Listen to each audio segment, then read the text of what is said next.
Por la ruta bíblica del Señor Jesucristo, una vez más frente a ustedes, queremos compartir una enseñanza bíblica en relación con un pasaje del Evangelio que es Apocalipsis. Y este pasaje de Apocalipsis 1, del 9 al 10, servirá de base a esta exposición que relata el estado en el que se encontraba Juan y que podría ser, en cuanto a las circunstancias, parecido al de cualquier creyente en la actualidad cuando leemos: yo, Juan, vuestro hermano y copartícipe vuestro en las tribulaciones, en el reino y en la paciencia de Jesucristo, estaba en la isla de Patmos por causa de la palabra de Dios y el testimonio de Jesucristo. Yo estaba en el Espíritu en el día del Señor. Primeramente diremos al respecto y después lo relataremos en su contexto y parte por parte. Cuando el apóstol Pablo en Apocalipsis declara: yo, Juan, vuestro hermano y copartícipe vuestro en la tribulación, está hablando de que la tribulación, es decir, el hecho de que todo creyente, al igual que Juan, esté sujeto a una serie de vicisitudes en la vida, y hay una razón, dice, por causa de la palabra. Vamos a relatar el contexto después de Dios y el testimonio de Jesucristo, es decir, todos aquellos hombres del Señor que nos dedicamos a enseñar y a predicar el Evangelio, estamos sujetos también a tribulación. En muchas ocasiones nos hemos enfrentado al desprecio de muchas personas e incluso aún de aquellos que son más cercanos, pues cuando predicamos y somos fieles a la palabra del Señor, muchas veces se ven confrontados con aquellas palabras que salen de nuestra boca, y no porque lo hagamos en un sentido especial por el cual ellos se pueden sentir atacados. La palabra del Señor, por medio de su Santo Espíritu, es aquel que redarguye a todo aquello que le escucha, y en especial muchas veces a aquellos que son cercanos y conocen el Evangelio, y muchos de ellos también, siendo creyentes, se sienten atacados y por lo tanto rechazan el mensaje entregado por nosotros. Y a esto es lo que el apóstol Juan también denomina cuando nos habla copartícipes con ustedes o con vosotros sobre las tribulaciones por causa del Evangelio y el testimonio del Señor Jesucristo. El Señor Jesucristo nos insta a permanecer en Él y en su palabra. Es decir, permanecer en Él significa escucharle, comprenderle, obedecerle y santificarnos para parecernos cada día más a Él. Y el testimonio de Jesucristo, en el caso de aquellos que predicamos y enseñamos el Evangelio, es justamente eso. Es decir, anunciar el Evangelio con toda su amor, paciencia o crudeza, según sea el caso. Y por lo tanto estamos sujetos también a esas tribulaciones. Y en este caso, el apóstol Juan decía entonces, y repito: yo, Juan, vuestro hermano y copartícipe vuestro en la tribulación, en el reino y en la paciencia de Jesucristo. Aquí nosotros vamos a ver más adelante la clave de esta palabra, que tiene relación con la paciencia de Jesucristo, que es aquello que nos va a instar a poder superar todos estos momentos de tribulación. Muchos que predicamos el Evangelio y enseñamos la palabra del Señor sufrimos muchas veces pobreza. Debemos andar allegados muchas veces en algunos lugares para poder subsistir o para poder llevar un poco más liviana la carga pesada que significa muchas veces la soledad por causa del Evangelio. Y muchas personas piensan equivocadamente que ser creyente es aquella seguridad en el cual nosotros no pasaremos por tribulaciones. Es decir, ser creyente para muchos es un sinónimo de prosperidad, es un sinónimo de falta de sufrimiento, es un sinónimo de falta de tener problemas en la vida, sino que muy por el contrario, muchos creyentes vamos a pasar en algunos momentos de nuestra vida, si es la voluntad del Señor, por una serie de cargas, como pueden ser justamente envidias, pleitos, malquerencias y muchas veces insultos injustos, por causa justamente de que ven en aquellas personas que predicamos el Evangelio a algunos que les atacamos y no entienden que es el propio Evangelio el cual le está redarguiendo al interior de su propio pensamiento. Pero la clave, y lo vamos a ver más adelante, es que como podemos parecernos cada día más al Señor Jesucristo, entonces el apóstol Pablo nos insta a estar en la paciencia de nuestro Señor Jesucristo. Al respecto de Apocalipsis que vamos a hoy día a tratar, vamos a explicar el contexto histórico en el que se da esta situación del apóstol Pablo. El contexto histórico es que el apóstol Juan, como muchos creyentes de su época, estaba siendo duramente perseguido a finales del primer siglo de la época cristiana, cuando Juan precisamente escribe el Apocalipsis. Los creyentes entonces eran perseguidos por el Imperio Romano, eran vistos como una superstición que se extendía por el imperio. Además, los cristianos vistos como rebeldes, pues se resistían a reconocer al César como su Dios y se negaban a ofrecerle la adoración a él y a ninguno de los dioses romanos, rechazaban toda idolatría. Esta actitud provocó el odio de otras religiones que, por medio de las ventas de animales para los sacrificios y producción de ídolos que los artesanos hacían para este tipo de cultos y de adoración de sus dioses, disminuyó sus ganancias al ver que los cristianos aumentaban y también predicaban la no práctica de estas costumbres. También los cristianos se negaron entonces a participar en las festividades paganas y condenaban así entonces los actos de perversión e inmoralidad que se realizaban a través de estos actos. Veamos entonces, acerquémonos al estudio de Apocalipsis y nos vamos a referir al capítulo 1, a los versículos 12 y 13, que decía así, cuando hablaba el apóstol Juan: y me volví para ver la voz que hablaba conmigo, y vuelto vi 7 candeleros de oro, y en medio de los 7 candeleros a uno semejante al Hijo del Hombre, vestido de una ropa que llegaba hasta los pies, y ceñidos por el pecho con un cinto de oro.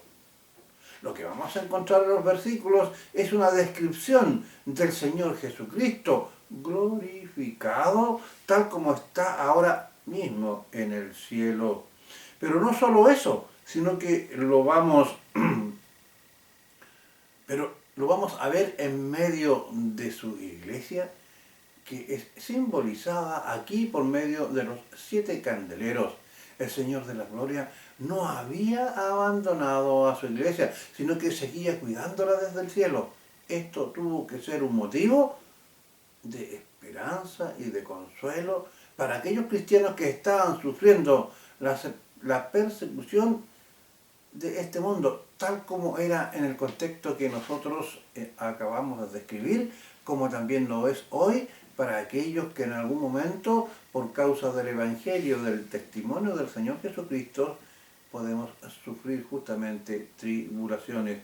Porque fíjese usted que también Isaías 6, del 1 al 3, también hace referencia a este caso que hemos relatado recién con respecto a la visión de Cristo que se encuentra hoy en el cielo a la diestra de Dios. Isaías dice así: Vi al Señor sentado sobre un trono alto y sublime, y sus faldas llenaban el templo. Por encima de él habían serafines. Cada uno tenía 6 alas, con 2 cubría sus rostros, con 2 cubrían sus pies, y con 2 volaban, y el uno al otro daba voces, diciendo: Santo, Santo, Santo, Jehová de los ejércitos, toda la tierra está llena de su gloria. Podemos agregar también lo expresado al respecto de esto mismo por Ezequiel en el capítulo 1 de los versículos 1 al 28, quien lo describe en el 28, perdón, en el capítulo 1, 28, quien lo describe: como parece el arco iris que está en las nubes el día que llueve, así será el parecer del resplendor alrededor. Esta fue la visión de la semejanza de la gloria de Jehová. Y cuando yo la vi, me postré sobre mi rostro y oí la voz de uno que hablaba. Por lo tanto, también Ezequiel está describiendo al Cristo crucificado tal como se encuentra hoy. El tema de su visión fue el Hijo del Hombre de pie en medio de su iglesia, como aparece en Apocalipsis 1, 9 al 20, cuando dice: yo, Juan, vuestro hermano y copartícipe vuestro en la tribulación, en el reino y en la paciencia de Jesucristo, estaba en la isla llamada Patmos por causa de la palabra de Dios y el testimonio de Jesucristo. Yo estaba en el Espíritu en el día del Señor y oí detrás de mí una gran voz como de trompeta. ¿En qué circunstancias fue dada esta visión? Refiriéndose a las circunstancias en las que se encontraba. Primero dice: yo, Juan, vuestro hermano, copartícipe vuestro en la tribulación, en el reino y en la paciencia de Jesucristo. O sea, es decir, él se encontraba bajo una tribulación. Dice: ser un hermano significa, cuando dice hermano vuestro, significa correr la misma suerte que nosotros en las tribulaciones.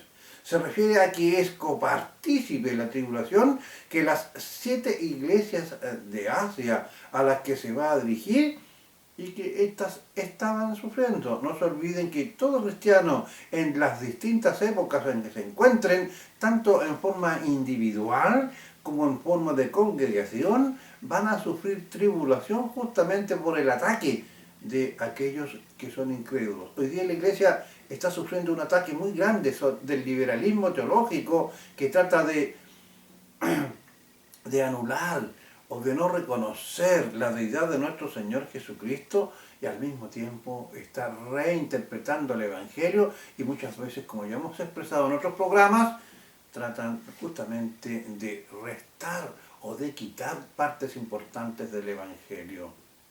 Entonces, el apóstol Juan se estaba refiriendo a las 7 iglesias que sufrían tribulación, tal como hoy día la sufrimos nosotros. Estoy hablando de los creyentes. Debemos aclarar que con tribulación no se refiere a la gran tribulación que precederá a la venida en gloria del Señor.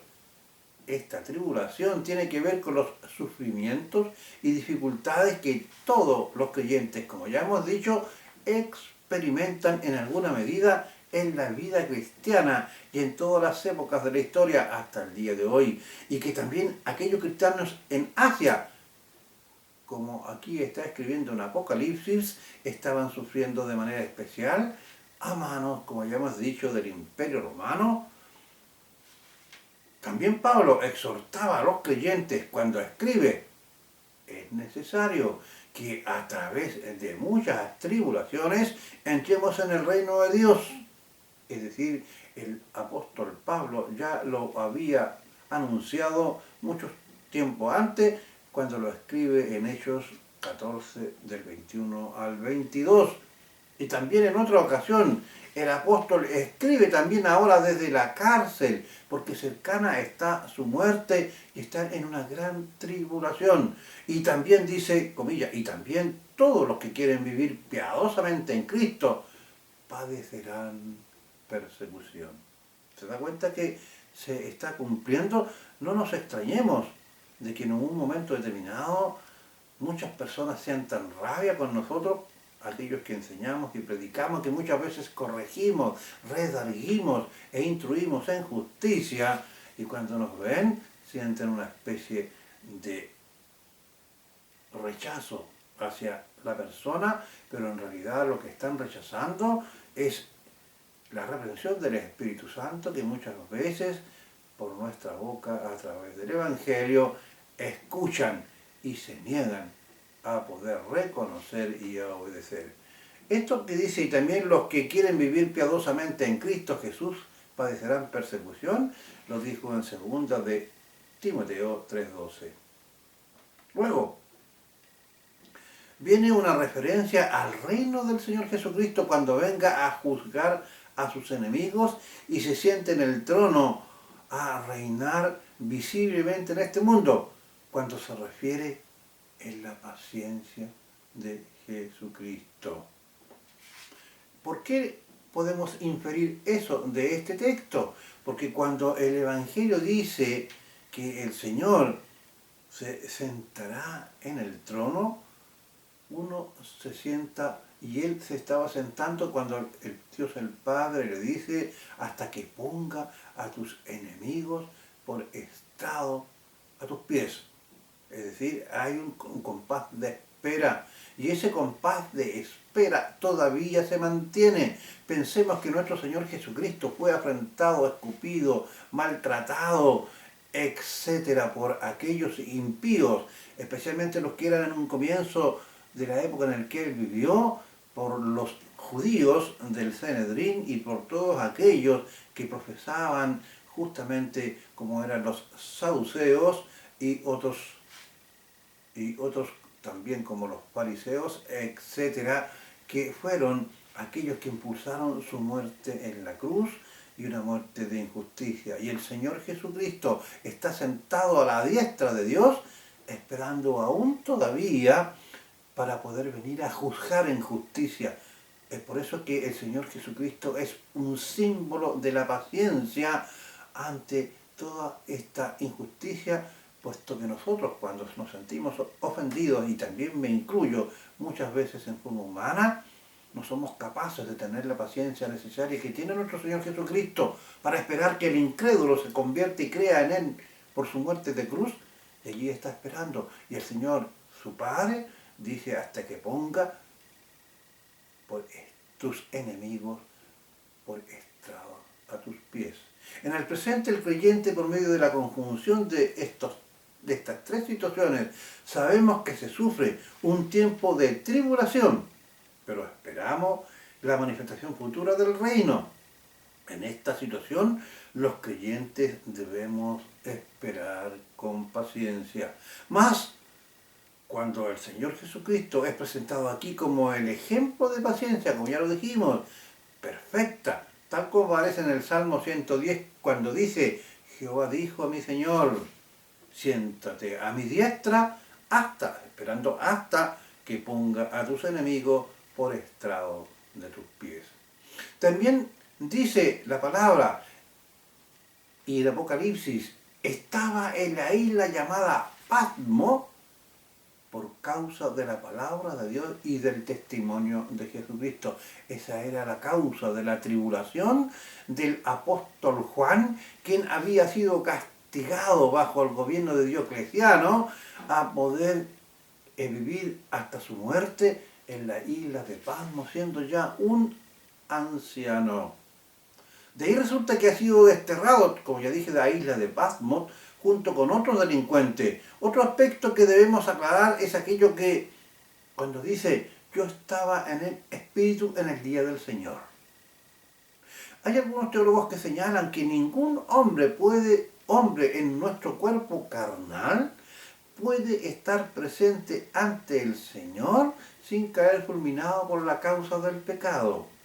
Y es por eso que estos teólogos dicen que el apóstol Juan estaba en el espíritu y no en su cuerpo. Esa es una de las interpretaciones. Algunos argumentan que Juan fue transportado en el espíritu al tiempo de la segunda venida del Señor, es decir, cuando el apóstol Juan estaba hablando al respecto en este versículo, dice, no, si allí estaba refiriéndose justamente a la venida del Señor. Pues el día del Señor es una expresión que en el Antiguo Testamento siempre se refiere al día en que el Señor vendrá a juzgar a este mundo. Y en Apocalipsis hay muchas referencias a ese día. Sin embargo, a lo que Juan va a hacer referencia en la parte pertinente de este capítulo que hoy día estamos estudiando y en adelante, es una visión descriptiva del Señor Jesucristo en su gloria en medio de las iglesias. Veamos. Lo anterior nos permite sostener que Juan estaba en el día domingo, adorando al Señor en su espíritu. Juan 4:24 nos dice, Dios es espíritu, y los que le adoran en espíritu y en verdad es necesario que le adoren. Así estaba el apóstol Juan. Y en tal estado tuvo la visión del Señor Jesucristo en su gloria, en medio de las 7 iglesias. Sabemos así que fue un domingo, el primer día de la semana, cuando el Señor Jesucristo resucitó de los muertos. Según Marcos 16:9, que dice, habiendo pues resucitado Jesús por la mañana, el primer día de la semana, es decir, el domingo, apareció primeramente a María Magdalena, de quien anteriormente había echado 7 demonios. Se comienza así la costumbre de todos los creyentes hasta el día de hoy, reunirse los domingos o el primer día de la semana. Cuando dice en 1 Corintios 11:26, dice lo siguiente, cada vez que comían del pan y bebían de la copa, estaban anunciando la muerte del Señor hasta que Él vuelva. Ya que Hechos 27 también dice, y el primer día de la semana, reunidos los discípulos para partir el pan, Pablo les enseñaba habiendo de partir al día siguiente y alargó el discurso hasta la medianoche. Es decir, se reunían el primer día de la semana, para nosotros el domingo, y aquí se refiere como el día del Señor. Ahora, de lo expuesto en Apocalipsis, a continuación se puede desprender la importancia de la adoración a Dios en la vida de los creyentes, de acuerdo a las siguientes citas. Apocalipsis 4:8-11.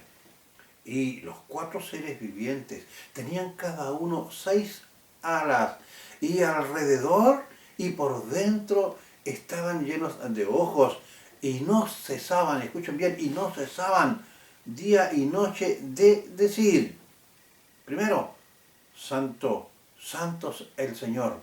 En un acto de adoración debemos reconocer que Dios es santo, declararlo y decirlo. Después, Santo, Santo es el Señor, Dios Todopoderoso, el que era, el que es y el que ha de venir. Adoramos a Dios porque es todopoderoso, porque Él ha existido siempre, es decir, el que era, el que es y el que ha de venir, es decir, cuando nuestro Señor Jesucristo venga en gloria y majestad por su iglesia y seamos juzgados los creyentes según sus obras, no para perdición, sino el Señor nos dará las coronas a aquellos que merezcamos justamente estas coronas, y aquellos que no han hecho lo correcto, no han hecho el bien, es decir, han cometido el pecado imperdonable, que es no reconocer la voz y obedecer al Espíritu Santo, blasfemando de lo dicho por el Espíritu Santo que nos insta al arrepentimiento, el Señor los condenará por no haber creído a el Espíritu Santo que puso en su corazón el querer como el hacer, y no han querido aceptar a Cristo como su Señor y Salvador, acarreando para sí condenación eterna y perdición en el infierno. Sigamos. Y siempre que aquellos seres vivientes dan gloria y honra y acción de gracias que debemos hacer en la adoración. Darle la gloria al Señor, es decir, darle la gloria significa reconocer que es el autor de todas las cosas, que nada de lo que somos y seremos o haremos es de nuestra propia responsabilidad, sino que es gracias a la voluntad del Señor que permite que nosotros los creyentes podamos actuar y hacer. Es darle la gloria, es darle la honra y darle acción de gracias al que está sentado en el trono, como ya dijimos, al que vive por los siglos de los siglos, es decir, nuestro Señor Jesucristo, quien es Dios, junto al Padre y junto al Espíritu Santo. Y después dice, y los 24 ancianos se postran delante del que está sentado en el trono, es decir, del Señor Jesucristo, y adoran al que vive por los siglos de los siglos. Y luego, y echan sus coronas delante del trono diciendo, Señor, digno eres de recibir la gloria y la honra y el poder. Estos son actos de alabanza.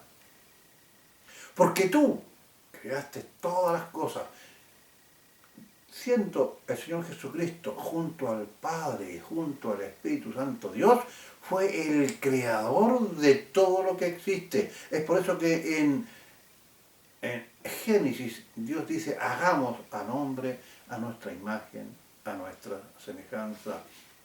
Porque tú, refiriéndose al Cordero, al Señor Jesucristo, porque tú creaste todas las cosas y por tu voluntad existen y fueron creadas.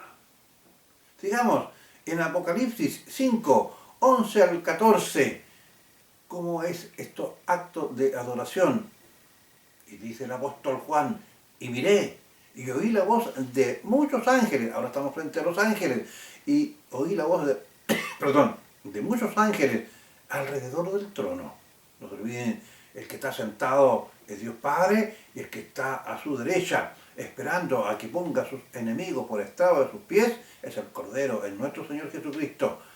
Y dice, y miré y oí la voz de muchos ángeles alrededor del trono, y de los seres vivientes, y de los ancianos, y su número eran millones de millones, que decían a gran voz, el Cordero que fue inmolado es digno de tomar el poder, Señor Jesucristo, las riquezas, la sabiduría, la fortaleza, la honra, la gloria y la alabanza, y a todo lo creado que está en el cielo y sobre la tierra y debajo de la tierra y en el mar y a todas las cosas que en ellos hay. Oí decir el que estaba sentado en el trono y al Cordero sea la alabanza, la gloria y el poder por los siglos de los siglos. Dios el Padre le ha entregado a Cristo, su Hijo, quien es Dios junto con Él, toda la gloria y toda la honra. Por ello, al leer y meditar en estos pasajes que hemos compartido con ustedes de Apocalipsis, debemos reconocer la importancia de la adoración a un Dios sin igual, como lo es nuestro Señor Jesucristo, y por ello Él es único. Tú que me estás escuchando y que aún no crees en el Señor Jesucristo, quieres ser cristiano, quieres ser un creyente, quieres ser merecedor de la gloria que conjuntamente gozaremos con nuestro Señor Jesucristo cuando venga por nosotros, debes creer en Cristo, en que Él murió por ti en la cruz, que Él pagó por tu pecado, se puso en tu lugar como se puso en el mío. Él que es justo murió por los injustos. Tú debes acercarte a Dios para que el Señor, según su voluntad, ponga en ti el querer como el hacer, porque el Espíritu Santo te hará reconocer y hacer sentir que el Señor Jesucristo es tu Dios, es tu Señor y Salvador, y en ese instante tú le vas a confesar como tu Señor y Salvador. Dispone tu corazón para acercarte al Señor, para que el Señor sepa que eres un hombre, que vas en un sentimiento de arrepentimiento y puedas creer en Él. En muchos púlpitos, en muchas iglesias, en el día del Señor, no se debe dejar de predicar el Evangelio y a Cristo crucificado, para que en esa congregación o en esa iglesia son pocos los escogidos, es decir, los verdaderos creyentes, y son muchos aquellos necesitados. Si vamos a una iglesia, si tú eres un pastor y me estás escuchando, si tú eres un siervo del Señor y también me estás escuchando y conoces el Evangelio, debes saber que tu negocio es predicar a Cristo. Y a ti te digo, tú que no has creído, cree en el Señor Jesucristo y serás salvo tú y tu casa, tal como aparece en Hechos. Que la gloria del Señor les proteja y haga que tengan una vida de prosperidad, que les permita poder soportar la tribulación y le abra el camino del entendimiento, del amor y la paz. Que la paz del Padre y del Hijo, nuestro Señor Jesucristo, sea con ustedes. Por la ruta bíblica del Señor Jesucristo, este programa de carácter evangelístico que llega ante ustedes, les dice que ora para que cada día ustedes estén más cerca del Señor. Que la gracia de Dios sea con ustedes y será hasta un próximo programa. Muchas gracias.